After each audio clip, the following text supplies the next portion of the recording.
Hello everyone, welcome to technical studies. अभी हम लोग का मल्टीप्लेक्सर जो चल रहा था वो कंटिन्यू रहेगा। मल्टीप्लेक्सर में आप लोगों को बताया गया था एनालिसिस ऑफ मल्टीप्लेक्सर, उसके बाद एनालिसिस ऑफ मल्टीप्लेक्सर के बाद उसके बाद चल रहा था डिजाइनिंग ऑफ मल्टीप्लेक्सर, मतलब मल्टीप्लेक्सर का डिज़ाइन कैसे करते हैं। क्लियर। अब क्या बात है, बात ऐसी है कि ज़्यादा बड़ा वीडियो हम बना नहीं सकते, ज़्यादा बड़ा वीडियो को अपलोड करने में बहुत दिक्कत होती है। यहाँ पे कोई वाईफाई नहीं है, फ़ोन से ही एडिट करना पड़ता है, फ़ोन से ही अपलोड करना पड़ता है। ओके, तो उम्मीद करता हूँ आप सब इस बात को भली बात ही समझेंगे और फ़ोन से भी रिकॉर्ड भी करना पड़ता है। ओके, तो छोटे छोटे वीडियो करके आपको प्रोवाइड करूँगा। क्लियर। आते हैं अगले क्वेश्चन पे। डिजाइनिंग ऑफ मल्टीप्लेक्सर की बात हो रही है। क्वेश्चन ध्यान से सुनेंगे, ऐसे आपको क्वेश्चन लगा भी दिया जाएगा। ठीक है, सुनेंगे question. The Boolean function F A B C equal to pi 0 to 47 is to be implemented using a 4x1 multiplexer shown in figure. Okay, which of the following choices of input to multiplexer will be realized to a boolean function? ध्यान से देखेंगे। अब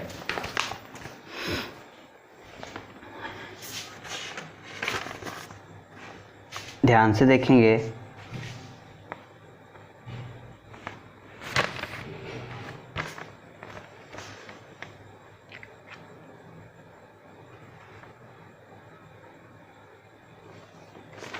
ये आपको multiplexer दे रखा है, figure ये दे रखा है आपको।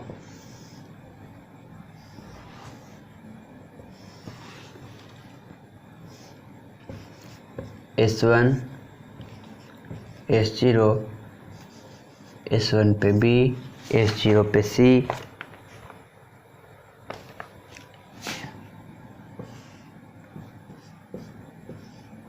I0 I1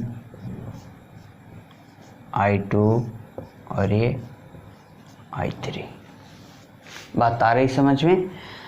अब यहाँ पे S1 को S1 और S0 क्या है, सिलेक्शन लाइन है। तो S1 को हम लोग बोलते हैं, S1 को बोलते हैं MSB selection line, MSB selection line, और S0 को क्या बोलते हैं, LSB सिलेक्शन। MSB और LSB का मतलब क्या, most significant bit selection line. S1 S0 least significant bit selection line. तो आइए इस पे बात करते हैं। अब यहाँ पे देखते हैं, ये आपका क्वेश्चन दे रखा है F A B C equal to pi 0 to 47 और ये आपको फिगर दे रखा है। अब आपसे मल्टीप्लेक्सर का डिजाइनिंग पूछ रहा है, इसका इनपुट पूछ रहा है, इसका I0 I1 I2 और I3 पूछ रहा है। आइए अब क्या करते हैं, अभी तक हमने देखा था कि एफ ए बी सी बराबर ये समेशन ऑफ एम दे रखा था। क्या दे रखा था, summation of M. Summation of M का मतलब क्या, एसओपी फॉर्म उसका दे रखा था। मल्टीप्लेक्सर जब भी डिजाइन करेंगे तो पहले हमको एसओपी फॉर्म पता होना चाहिए। ओके, एसओपी फॉर्म यहाँ पे पता होना चाहिए, लेकिन ये किस में है, ये पीओएस में है। ये किस में है, पीओएस में। ये किस में है, पीओएस में। तो पीओएस से मुझे क्या चेंज करना पड़ेगा, पीओएस से मुझे एसओपी में आना पड़ेगा। अब बताइएगा, आप पीछे पढ़े होंगे या अगर ना भी पढ़े हैं तो कोई दिक्कत नहीं। अब यहाँ पे जो बता रहे हैं वो ध्यान से सुनना आप। यहाँ पे कितने वेरिएबल हैं, 3 वेरिएबल आउटपुट में है। कितने वेरिएबल, 3 वेरिएबल। तो अब जो यहाँ पे है वो इससे 8 फंक्शन बनेगा। आउटपुट का कितने फंक्शन बनेगा, 8। कौन कौन सा बनेगा, ध्यान से देखना आप। 0 1 2 3 4 5 6 7, ये 8 बनेंगे। क्लियर। अब ये 8 बनेंगे तो कहा ये जाता है, बोला ये जाता है कि जो इसका आउटपुट पीओएस में आ गया, जो पीओएस में आ गया वो एसओपी में नहीं आएगा। मतलब कि अगर मुझे एसओपी में चेंज करना है तो 0 को घेर दो आप, 2 को घेर दो, 4 को घेर दो और 7 को घेर दो। ये सब एसओपी में नहीं आएगा। अगर जो टर्म पीओएस में आ गया वो एसओपी में नहीं आएगा। तो अब मैं इसको एसओपी में कन्वर्ट करता हूँ। समेशन ऑफ एम एसओपी में कौन बच जाएगा? 1 3 5 6, कितना बचेगा? 1 3 5 और 6, ये बचेगा एसओपी में। बात आ रही समझ में? पीओएस था, पीओएस से हम किस में चेंज कर लिए? एसओपी में। पीओएस से एसओपी में चेंज करने के लिए मुझे करना क्या पड़ा? मुझे ये करना पड़ा कि 3 वेरिएबल से 8 फंक्शन बन सकता है।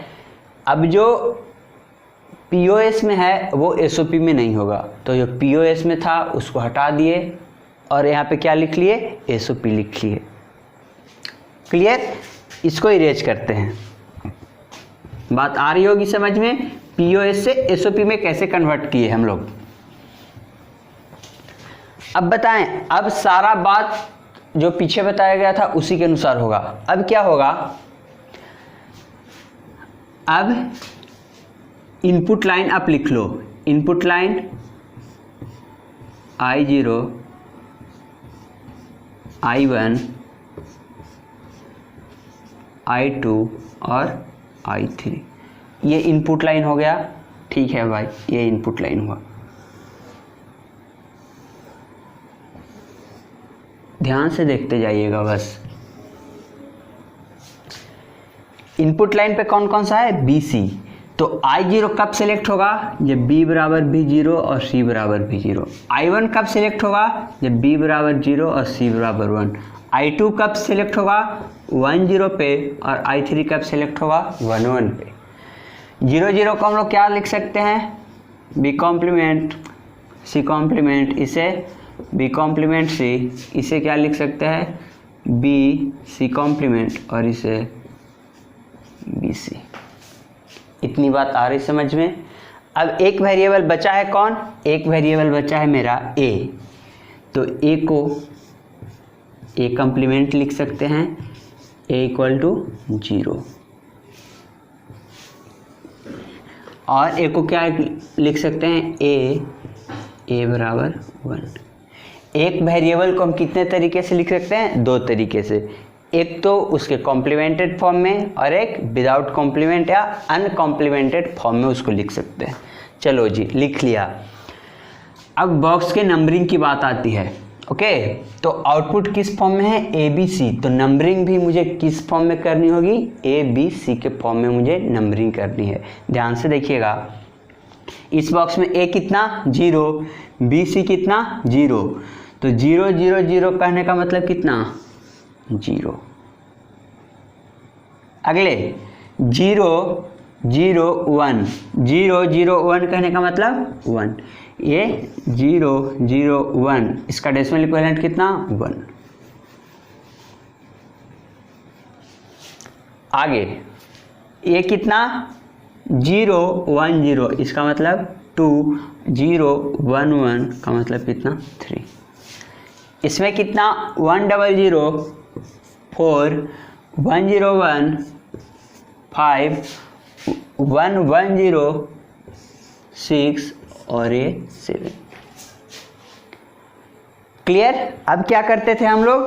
अब मेरा जो यहाँ पे दे रखा है एसओपी में जो टर्म दे रखा है उसको मार्क करेंगे। कौन कौन सा दे रखा है? 1 को मार्क करेंगे। फिर कौन सा दे रखा है? 3, फिर 5, फिर 7। मार्क हो गया भाई ना मार्क। अब यहाँ देखिएगा, I0 के सामने कोई भी मार्क हुआ है क्या? I0 के सामने कोई भी मार्क नहीं हुआ, मतलब कितना? 0। I1 के सामने कौन कौन सा मार्क हो रहा है, एक तो एक ए कॉम्प्लीमेंट वाला मार्क हुआ है और ये वाला भी मार्क हुआ है, तो यहाँ पे क्या लिखाएगा, A complement plus A complement plus A कितना होता है, तो 1। बातें आ रही समझ में। आगे यहाँ पे भी कोई नहीं हुआ है, तो यहाँ पे कितना 0, यहाँ पे क्या हुआ है, ए कॉम्प्लीमेंट वाला भी हुआ है मार्क और ए वाला भी मार्क हुआ है, तो ए कॉम्प्लीमेंट प्लस ए कितना लिखेंगे, 1। इसका मतलब ऐसा आउटपुट पाने के लिए मुझे I0 पे कितना अप्लाई करना पड़ेगा, 0 अप्लाई करना पड़ेगा, I1 पे 1 अप्लाई करना पड़ेगा, I2 पे 0 अप्लाई करना पड़ेगा और I3 पे 1 अप्लाई करना पड़ेगा। ओके, तो यहाँ पे ये क्वेश्चन में ज़्यादा कुछ नहीं था, यहाँ पे ज़्यादा ये समझने वाला बात था कि आपको ये POS का टर्म दे रखा था, आउटपुट किस फॉर्म में दे रखा था, POS में, और मुझे मल्टीप्लेक्सर डिजाइन करने के लिए SOP फॉर्म में जाना होता है। तो ये कॉन्सेप्ट यही था कि POS से कहाँ आना है, SOP में जाना है, उसके बाद सारा काम सेम जैसे हम लोग पीछे पढ़ रहे थे। ओके, तो उम्मीद करता हूँ आपको समझ में आया होगा। और एक और क्वेश्चन देखते हैं, अगला क्वेश्चन सेम यही, देखिएगा जरा ध्यान से। आपको डिजाइनिंग बिल्कुल अच्छे तरीके से पता होना चाहिए, डिजाइनिंग अच्छे तरीके से पता होना चाहिए।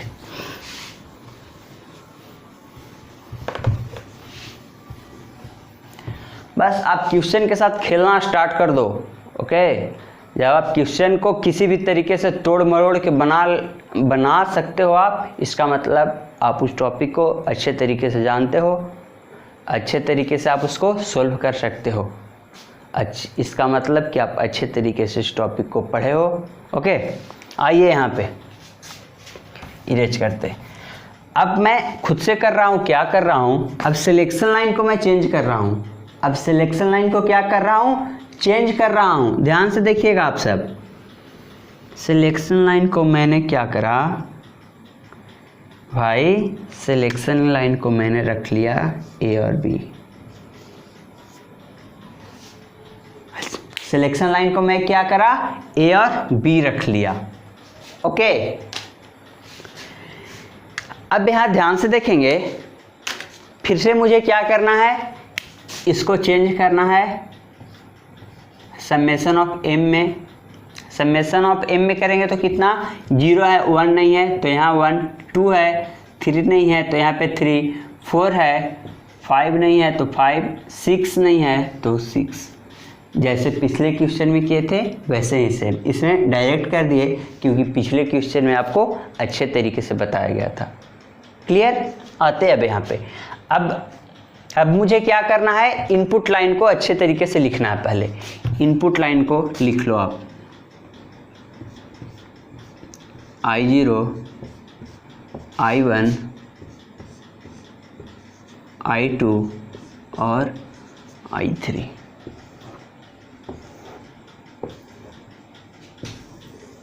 ये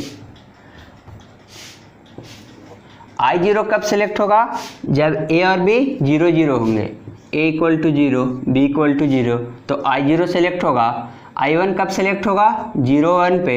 I2 कब सेलेक्ट होगा, 1 0 पे। और I3 कब सेलेक्ट होगा, 1 1 पे। ठीक है, 0 0 कहने का मतलब क्या, A कॉम्प्लीमेंट B कॉम्प्लीमेंट। अब A कॉम्प्लीमेंट B कॉम्प्लीमेंट क्यों ले रहे हैं, क्योंकि अब मेरा सिलेक्शन लाइन BC ना होके AB हो गया है। अब सिलेक्शन लाइन मेरा क्या हो गया है, BC ना होके AB हो गया है, तो यहाँ A कॉम्प्लीमेंट B कॉम्प्लीमेंट, फिर A complement B, AB complement और फिर AB और फिर AB। एक बचा कौन सा वेरिएबल, C बचा, तो C को हम किस फॉर्म में लिख सकते हैं, C को C कॉम्प्लीमेंट के फॉर्म में लिख सकते हैं। C कॉम्प्लीमेंट बोले तो C इक्वल टू 0। और किस फॉर्म में लिख सकते हैं, तो सी को हम केवल सी भी लिख सकते हैं। सी को सी लिखने का मतलब सी बराबर 1, ऐसा हो गया। अब इसमें सबसे ज़्यादा दिक्कत कहाँ होती है, लोग फंसते कहाँ हैं, बॉक्स का नंबरिंग करने में। अगर बॉक्स का नंबरिंग प्रॉपर तरीके से हो जाए तो कहीं कोई दिक्कत ना हो। तो मुझे अब क्या करना है, बॉक्स का नंबरिंग करना है। बॉक्स का नंबरिंग करना है अब कैसे, अब ए बी के बाद सी आएगा, बात आ रही समझ में। आउटपुट किस फॉर्म में है, ए बी सी के फॉर्म में, तो अब ए बी के बाद सी आएगा। अब करते हैं 0 0 0, इसका मतलब यहाँ पे कितना 0 0 1 0 0 1 0 का मतलब 2, 1 0 0 मतलब 4, 1 1 0 1 1 0 का मतलब कितना 6। अब यहाँ 0 0 1 1 0 1 1 कितना 3, 1 0 1 5 और 5 ये 5 और यहाँ 1 का मतलब 7। इतना आ रहा है समझ में, ठीक है भाई। अब मैं क्या कर रहा हूँ, ये वाले फंक्शन को गोले के अंदर ले रहा हूँ। गोले के अंदर लेना मतलब 1 को घेर लो आप, 3 को घेर लो, 5 को घेर लो और 6 को घेर लो। अब यहाँ पे I0 में कौन कौन सा मार्क हुआ है, तो सी के सामने वाला एक मार्क हुआ है, तो यहाँ पे क्या लिख दो C। I1 में क्या हुआ है, C के सामने वाला एक मार्क हुआ है, तो इसको भी क्या लिख दो आप C। I2 में क्या हुआ है, C के सामने वाला ही मार्क हुआ है, तो इसे भी आप क्या लिखो C। I3 में क्या हुआ है, C कॉम्प्लीमेंट के सामने वाला हुआ है, तो इसको क्या लिखेंगे C कॉम्प्लीमेंट। जैसे ही हमने सिलेक्शन लाइन चेंज किया वैसे ही इनपुट लाइन खुद ब खुद चेंज हो गया। हो गया कि नहीं हो गया, हो गया। अब देखते हैं, अब यहाँ I0 पे कितना देना मुझे, C देना है। I1 पे ऐसे ये C आएगा, ये I1 पे, ये I2 पे। I3 पे कितना देना है, C कॉम्प्लीमेंट, तो क्या कर ले, एक इन्वर्टर लगा दे।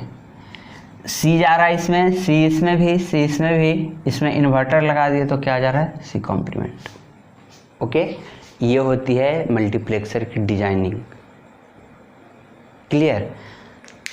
अगले वीडियो में हम लोग बात करेंगे कि छोटे छोटे एक मल्टीप्लेक्सर से बड़े मल्टीप्लेक्सर को कैसे बनाया जाता है। छोटे छोटे मल्टीप्लेक्सर कहने का मतलब थोड़ा सा आपको आइडिया दे देते हैं, इसको इरेज करते हैं।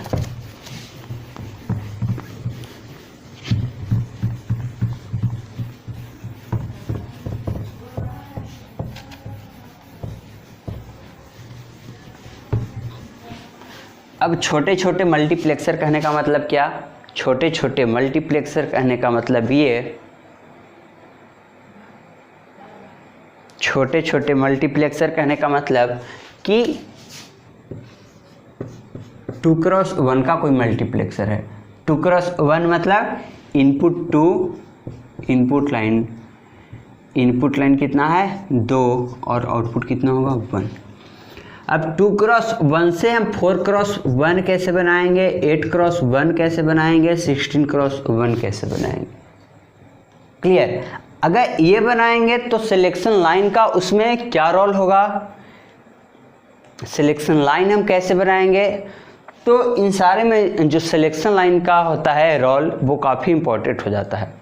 ओके, तो सिलेक्शन लाइन को बहुत अच्छे तरीके से हम लोग देखने वाले हैं। इसमें कौन सा सिलेक्शन लाइन कहाँ पे यूज होगा ये काफ़ी इम्पोर्टेंट है, ये बात आपको सीखनी है। इतना तो है ही, आप जाके अब इतना, ये आज मेरा तीसरा वीडियो है, 3 वीडियो देख के आप कोई भी बुक, ऐसे जनरली हम लोग जो फॉलो करते हैं वो जे बी गुप्ता का फॉलो करते हैं। जे बी गुप्ता के इलेक्ट्रॉनिक्स मतलब डिजिटल में जाके आप क्या करना, मल्टीप्लेक्सर टॉपिक में जाना, वहाँ आपसे सारा क्वेश्चन सोल्व होगा।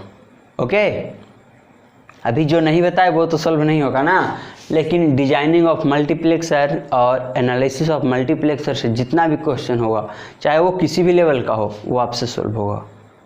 क्लियर? तो आज के लिए इतना ही। अपने और अपनों का ख्याल रखें। जय हिंद, बाय।